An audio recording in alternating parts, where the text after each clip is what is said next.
Perfect murder, एक ऐसा murder जिसे कातिल ने इतनी परफेक्शन और इतने शातिर तरीके से किया हो कि एक भी सबूत पीछे ना छूटा हो और कत्ल करने वाला कभी पकड़ा ही ना जाए। हर एक कातिल यही चाहता है कि वो कभी भी पकड़ा ना जाए, और ऐसा कई बार होता भी है। आज भी ऐसे बहुत से केसेस हैं जो अनसॉल्व्ड हैं।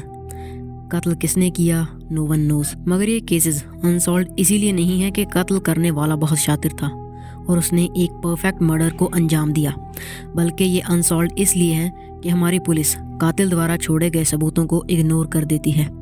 लाइक आरुषि तलवार मर्डर केस। हमारा आज का केस भी एक परफेक्ट मर्डर के बारे में है जो कातिल ने बहुत ही शातिर तरीके से किया था, मगर उसकी एक गलती ने उसके इस परफेक्ट मर्डर का भेद खोल दिया। So let's dive into our today's case, perfect murder of Shyam Ram Teke. Shyam Ram टेके महाराष्ट्र के चंद्रपुर डिस्ट्रिक्ट में ब्रह्मपुरी में अपने परिवार के साथ रहते थे। श्याम की उम्र लगभग 66 साल थी और वो एक रिटायर्ड गवर्नमेंट ऑफिसर थे। उनके परिवार में उनकी पत्नी रंजना राम टेके और उनकी 2 बेटियां थीं।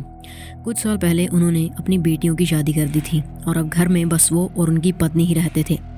श्याम राम टेके ने अपनी लाइफ में बहुत स्ट्रगल किया था। वो एक बेहद ही गरीब परिवार में पैदा हुए थे और उनके परिवार में उन्होंने काफ़ी बुरा वक्त देखा था। इसीलिए उन्होंने काफ़ी यंग एज में ही सोच लिया था कि वो अपने परिवार को इस गरीबी के दलदल से निकाल कर रहेंगे, और उन्होंने ऐसा किया भी। पढ़ाई खत्म होते ही उन्होंने कई सारी सरकारी नौकरियों के एग्ज़ाम्स देना स्टार्ट कर दिया और लकीली उन्होंने एक गवर्नमेंट जॉब का एग्ज़ाम क्लियर भी कर लिया। एंड तब से ही उनकी लाइफ धीरे धीरे ट्रैक पर आने लगी थी।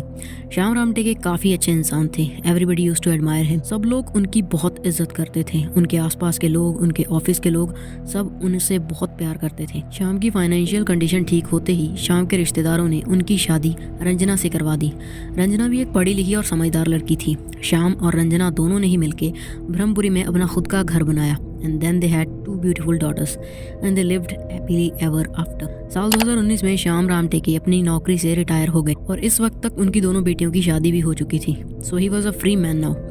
अपनी सभी रिस्पॉन्सिबिलिटीज़ अब वो पूरी कर चुके थे, तो अब वो अपना ज़्यादातर टाइम अपने घर पर या फिर बाहर अपने दोस्तों के साथ गप्पे लड़ाने में ही बिताते थे। And he really enjoyed it because उन्होंने अपनी पूरी लाइफ बहुत हार्ड वर्क किया था और अब जाकर उन्हें रिस्पॉन्सिबिलिटी से आज़ादी मिली थी। तो खैर ऐसे ही साल बीतते गए और 2019 से 2022 आ जाता है। श्याम अब अपने 60s में थे, तो उन्हें कई सारे हेल्थ इश्यूज रहने लगे थे एंड कॉमनली उन्हें ब्रीदिंग एंड ब्लड प्रेशर की प्रॉब्लम रहती थी। बट उनकी ये प्रॉब्लम्स ज़्यादा सीरियस नहीं थी और वो दवाई वगैरह भी टाइम टू टाइम लेते रहते थे। 7 अगस्त 2022 सुबह तकरीबन 5 बजे श्याम की बीवी रंजना चाय बनाने के लिए उठती है और वो देखती है कि श्याम अभी भी सो रहे थे, जबकि रोज़ वो इस टाइम तक उठकर सैर करने के लिए चले जाते थे। एंड आज से पहले कभी भी उन्होंने सैर पर जाना स्किप नहीं किया था। पर रंजना इस बात पर ज़्यादा ध्यान नहीं देती और रसोई में चाय बनाने के लिए चली जाती है। कुछ देर के बाद वो चाय बनाकर शाम को उठाने आती है और वो शाम को आवाज़ लगाती है, मगर शाम सामने से कोई रिस्पॉन्स नहीं देती। रंजना को एक अजीब सी फीलिंग आती है और जब कई बार आवाज़ लगाने पर भी वो नहीं उठते तो रंजना उनकी सांसें चेक करती है and she realises that Shyam was dead. Shyam की नींद में ही मौत हो चुकी थी। रंजना जैसे तैसे खुद को संभालती है और फिर एक एक कर अपने सभी रिश्तेदारों को कॉल करना स्टार्ट करती है कि श्याम अब इस दुनिया में नहीं रहे। धीरे धीरे उनके घर में रिश्तेदारों का आना शुरू होता है। एवरीबडी वाज सैड कि श्याम कितने अच्छे आदमी थे, अभी तो उनकी उम्र ही नहीं थी, काश वो कुछ साल और जीते। और सबसे ज़्यादा दुखी थी उनकी छोटी बेटी श्वेता। उसे तो यकीन ही नहीं हो रहा था that her father was no more, क्योंकि वो अपने पापा के बहुत क्लोज थी और अभी एक रात पहले ही उसकी अपने पापा से बात हुई थी। तो खैर उसी दिन शाम का अंतिम संस्कार कर दिया जाता है और जैसे जैसे दिन बीतते हैं तो रिश्तेदार भी एक एक कर अपने घरों को लौटने लगते हैं। श्याम राम टेके की छोटी बेटी श्वेता को अब अपनी माँ का फिक्र था कि अब वो अकेले कैसे रहेंगी और कैसे अपनी ज़िंदगी काटेंगी, और उसे ये भी चिंता थी कि जैसे उसके पापा उसे अचानक छोड़कर चले गए, कहीं उसकी माँ को भी कुछ हो ना जाए। बट रंजना उसे समझाती है कि तुम इन सब चीज़ों की चिंता मत करो, तुम अपनी लाइफ अच्छे से जियो। एंड हेंस कुछ दिन बाद श्वेता भी अपने घर लौट जाती है और अब वो रेगुलरली अपनी माँ रंजना से फ़ोन पर बात करने लगी थी और हर 15-20 दिन में वो एक बार अपनी माँ को विजिट करने ज़रूर आती थी। और ऐसे ही करते करते 3 महीने बीत चुके थे और अगस्त से नवंबर आ चुका था।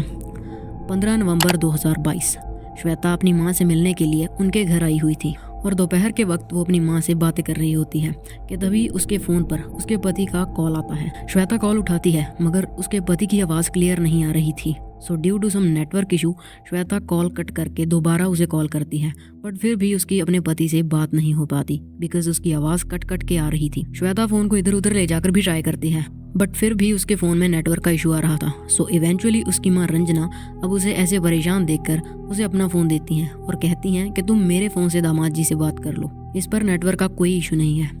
श्वेता अपनी माँ का फ़ोन लेती है एंड उसकी अपने पति से बात हो जाती है, और जैसे ही वो फ़ोन काटती है तो वो देखती है कि उसकी अभी जो अपने पति से बात हुई थी दरअसल उसकी कॉल रिकॉर्ड हो गई थी। दरअसल उसकी मॉम के फ़ोन में ऑटोमेटिक कॉल रिकॉर्डर लगा हुआ था, जिसके बारे में उसकी माँ को भी कोई पता नहीं था बिकॉज उन्हें फ़ोन की ज़्यादा जानकारी नहीं थी। तो खैर वो अपने पति के साथ उसकी अभी जो बात हुई थी उस रिकॉर्डिंग को डिलीट कर देती है, बट देन वो नोटिस करती है कि इस फ़ोन में तो हंड्रेड्स ऑफ रिकॉर्डिंग्स थी बिकॉज उसकी माँ की जिस से भी बात हुई थी उन सभी की कॉल्स रिकॉर्ड हो रखी थी। और क्योंकि रंजना को टेक्नोलॉजी के बारे में इतना पता नहीं था तो वो खुद इन चीज़ों को कभी डिलीट ही नहीं की। तो खैर श्वेता इन सब रिकॉर्डिंग्स को एक एक कर डिलीट करने लगती है। जब वो कुछ रिकॉर्डिंग्स को डिलीट कर देती है तो वो नोटिस करती है कि इनमें से मेजॉरिटी ऑफ रिकॉर्डिंग्स एक ही नंबर की हैं और इस नंबर पर रंजना की लगातार कई कई घंटों तक हर रोज़ बात हुई है। और जब वो एक रिकॉर्डिंग को प्ले करती है तो उसे बहुत बड़ा धक्का लगता है क्योंकि इस रिकॉर्डिंग में उसकी माँ किसी आदमी से प्यार भरी बातें कर रही थी। श्वेता को यकीन ही नहीं हो रहा था कि ये उसी की माँ की आवाज़ है, पर फिर उसे रियलाइज़ होता है कि ये उसकी माँ की प्राइवेट लाइफ है और उसे इन सब में इंटरफेयर नहीं करना चाहिए। और शायद पापा के जाने के बाद मम्मी लोनली फील कर रही होंगी, इसीलिए उन्हें ये सब करना पड़ा। तो खैर श्वेता उन सभी रिकॉर्डिंग्स को डिलीट करने लगती है, but then comes the shocking twist. Shweta देखती है कि इस नंबर से तो उसकी माँ की काफ़ी टाइम से बात हो रही थी, इवन जब उसके पापा जिंदा थे तब भी। और 6 अगस्त 2022 को जिस दिन श्याम राम टेके की मौत हुई थी उस रात भी 12 बजे के आसपास रंजना की इस नंबर से बात हुई थी। अब जैसे ही श्वेता 6 अगस्त की उस कॉल रिकॉर्डिंग को प्ले करती है तो उसे कुछ ऐसा सुनाई देता है जिसे सुन के उसके रोंगटे खड़े हो जाते हैं। दरअसल कॉल पर श्वेता की माँ उस आदमी से कह रही थी कि मैंने पिलो रख के श्याम को मार दिया है, अब हमारा रास्ता साफ है। मैं सुबह इसके रिश्तेदारों को फ़ोन करके बोल दूंगी कि इसे कल रात को हार्ट अटैक हुआ था और ये मर गया, और किसी को मुझ पे शक भी नहीं होगा। तिळगुळ करत आहे ना, तिळगुळ करत आहे। हो का? हो. आपण दिलं का? नाही. दिलं का? हो. हो. आता साडेदहा 1:30 वाजता. इतनी बात सुन के श्वेता अपनी माँ के घर से निकलती है और तुरंत पास ही के पुलिस स्टेशन पहुँच जाती है। वहाँ जाने के बाद श्वेता वो कॉल रिकॉर्डिंग पुलिस वालों के हवाले कर देती है और अपनी माँ के खिलाफ अपने पिता के कत्ल की कंप्लेंट लिखवाती है।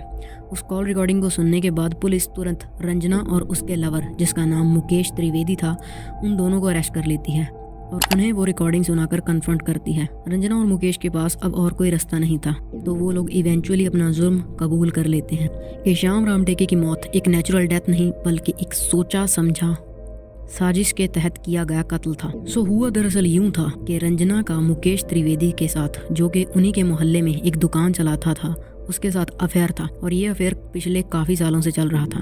और क्योंकि अब श्याम अपनी रिटायरमेंट के बाद से अपने घर पर ही रहता था तो उसे रंजना पर शक हो गया था, क्योंकि रंजना घंटों घंटों फ़ोन पर मुकेश से बातें किया करती थी और वो अक्सर उसे टोका करता था, जिससे कि रंजना बहुत फ्रस्ट्रेट हो चुकी थी। वो अपनी ज़िंदगी अपने ढंग से जीना चाहती थी और वो नहीं चाहती थी कि उसे कोई रोके या टोके, इसीलिए उसने एक फुल प्रूफ प्लानिंग के तहत 6 अगस्त 2022 की रात जब श्याम राम टेके गहरी नींद में सो रहा था तो एक पिल्लो की मदद से उसे मौत के घाट उतार दिया। और ऐसा करने के बाद उसने तुरंत कॉल करके इस बात की जानकारी अपने लवर मुकेश को दी। हालांकि मुकेश को इस बारे में पहले कोई जानकारी नहीं थी कि रंजना ऐसा कदम उठाने वाली है, लेकिन कत्ल के बाद उसे ये जानकारी थी कि श्याम राम टेके की हत्या की गई है, फिर भी वो चुप रहा। तो खैर उनके कन्फेशन के बाद उन दोनों के ऊपर श्याम राम टेके की हत्या का चार्ज लगता है और ये केस अब भी कोर्ट में चल रहा है। जैसे ही कोर्ट का कोई फैसला आएगा you will find through this channel. So yeah, this was our today's case. If you find this video informative, please drop a like and you can check out this video popping on the screen and you can subscribe for more such content. फिर मिलेंगे।